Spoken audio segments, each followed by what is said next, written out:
सिंध जी हिक सदी जी पड़ाडे ऐं अज़ीम ॾाहे इब्राहिम जोए खे भेटा पेश करण लाइ आर्ट्स काउंसिल पारां तकरीब कोठाई वई। तकरीब आर्ट्स काउंसिल जे एशिया ऑडिटोरियम में मुनक़िद कई वई, जंहिंमें VC Sindh Madressatul Islam Mohammad Ali Shaikh, Noorul Huda Shah, Ayaz Latif Palijo, doctor Fahmida Hussain Jami Chandio, professor Saleem Memon, professor Ejaz Qureshi, Rahat Saeed, Ayub Sheikh ऐं मोहसिन जोए समेत अदीबनि ऐं शाइरनि वॾी तादाद में शिरकत कई। जन इब्राहिम जोए जी ज़िंदगी ऐं कयल ख़िदमतनि ते ॻाल्हाईंदे चयो त जोए साहब असांजे विच में नाहे, पर उन जूं कयल ख़िदमतूं नथियूं विसारे सघजनि। इब्राहिम जोए तरक़ी पसंद अदब ऐं फ़लसफ़े जो हिकु नओं लाड़ो मुतारफ़ करायो।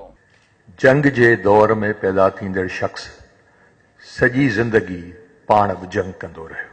जोयो साहब जिथे जिथे वियो, जंहिं उमिरि जे मरहले में वियो, हुन उतां पिरायो ऐं जेको कुझु पिरायो उहो असांखे ॾिनो।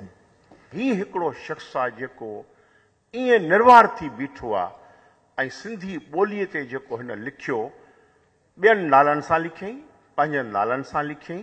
सिंधी अदब ऐं सिंधी तालीम जे लिहाज़ खां इब्राहिम जोयो साहब जो विछोड़ो